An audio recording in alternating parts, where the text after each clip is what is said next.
Hi friends, welcome to HNS news. वक्त है अब देश भर की तमाम बड़ी खबरों का, जैसे मोदी सरकार के लिए गए अहम फैसले, कोरोना वायरस की अपडेट और इसके साथ ही क्रिकेट, मौसम और ऑटोमोबाइल से संबंधित खबरों का। लेकिन अगर आपने हमारे चैनल को सब्सक्राइब नहीं किया है तो पहले सब्सक्राइब करें और साथ ही बेल आइकन को प्रेस करें, जिससे आपको इन फ्यूचर सभी खास खबरों की अपडेट मिलती रहे। तो आइए शुरू करते हैं पहली खास खबर के साथ ही पहली खास खबर, पिछले महीने गलवा घाटी में चीन की तरफ से की गई नापाक हरकत के बाद भारत अब किसी भी तरह की ढिलाई बरतने के मूड में नहीं है। यही कारण है कि अब भारत ने सर्दियों को और बदलते मौसम को ध्यान में रखते हुए वास्तविक नियंत्रण रेखा के करीब पूर्व लद्दाख में 35,000 जवानों को तैनात करने की तैयारी कर ली है, चीनियों से अधिक प्रशिक्षित भारतीय सैनिक। इसके साथ ही दूसरी खास खबर, बुधवार को फ्रांस से पहुंचे 5 राफेल विमान अंबाला के एयरबेस पर तैनात हो गए। फ्रांस के डसाल्ट एविएशन द्वारा बनाए गए इन लड़ाकू विमानों के भारतीय वायुसेना के बेड़े में शामिल होने के बाद भारत की ताकत में इजाफा हो गया है। उधर राफेल विमानों के भारत पहुंचने के बाद पड़ोसी मुल्क पाकिस्तान की चिंता भी साफ झलकने लगी है। साथ ही कोरोना से जुड़ी एक खास खबर सामने आई है। देश में कोरोना वायरस की स्थिति को लेकर केंद्रीय स्वास्थ्य मंत्रालय की ओर से प्रेस कॉन्फ्रेंस की गई। इससे स्वास्थ्य मंत्रालय के सचिव राजेश भूषण ने देश में कोरोना की स्थिति को लेकर जानकारी दी। भूषण ने कहा कि देश में कोरोना से ठीक होने की दर में सकारात्मक रूप देखने को मिल रहा है। अप्रैल में यह दर 7.58% थी, जो आज 64.4% हो गई है। साथ ही कहा कि कोरोना से जंग में भारत जैसे बड़े आकार और बड़ी जनसंख्या वाले देश में हार्ड इम्यूनिटी एक बेहतर रणनीति विकल्प नहीं हो सकता है। साथ ही एक और बड़ी खबर बिहार से। बिहार में आज बिजली गिरने की वजह से 8 लोगों की जान चली गई। जान गंवाने वालों में शेखपुरा के 3, जुमई के 3, सीवान और बेगूसराय के 1-1 लोग शामिल हैं। मुख्यमंत्री नीतीश कुमार ने मृतकों के परिजनों को 4-4 लाख रुपए की अनुग्रह राशि देने की घोषणा की है। एक और बड़ी खबर अयोध्या से। राम दिनेशाचार्य अपने आश्रम में फ़ोन पर भक्तों से बात करते मिले। पूछने पर बताया कि दूर दूर के भक्त अयोध्या में होने वाले भूमि पूजन को लेकर उत्साहित हैं। वे कहते हैं कि कोरोना के कारण अयोध्या नहीं आ पा रहे हैं, लेकिन हमारा दिल, दिमाग व मन पूरी तरह से अयोध्या में रमा हुआ है।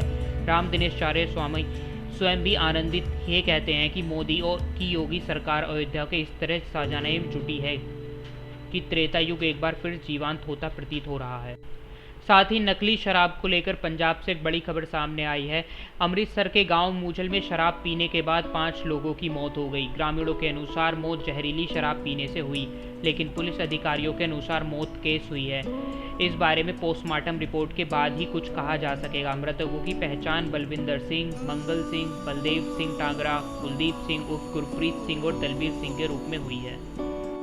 साथ ही एक और बड़ी खबर उत्तराखंड से। सेना और एसडीआरएफ के जवान क्षेत्र में राहत एवं बचाव के प्रयासों में लगी है, लेकिन नदियों में पुल और संपर्क मार्गों के बह जाने से गांवों में फंसे लोगों की सुरक्षित स्थान तक लाना आसान नहीं है। इसके साथ ही आपदा पीड़ितों से मिलकर लौट रहे विधायक धामी मलबे के तेज सैलाब में बहे, कई जगह पर उन्हें भी चोटें आई हैं। साथ ही जियो यूजर से जुड़े लोगों के लिए एक बड़ी खबर, जियो फोन ने एक फ़ोन लॉन्च किया है जिसकी कीमत सिर्फ 399 रुपये है।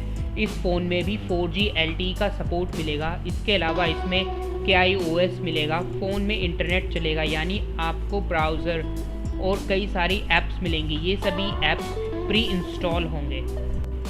इसके साथ एक बड़ी खबर SBI यूज़र्स के लिए। स्टेट बैंक ऑफ इंडिया ने अपने खाता धारकों को फिशिंग हमले के प्रति आगाह किया है। कोरोना वायरस महामारी के बाद घर में रहकर नेट बैंकिंग का इस्तेमाल करने से ऑनलाइन धोखाधड़ी के मामलों में वृद्धि हुई है। SBI के 7 करोड़ 50 लाख ग्राहक इंटरनेट बैंकिंग सुविधाओं का उपयोग कर रहे हैं, जबकि 1 करोड़ 70 लाख के करीब मोबाइल बैंकिंग सेवाओं का उपयोग कर रहे हैं।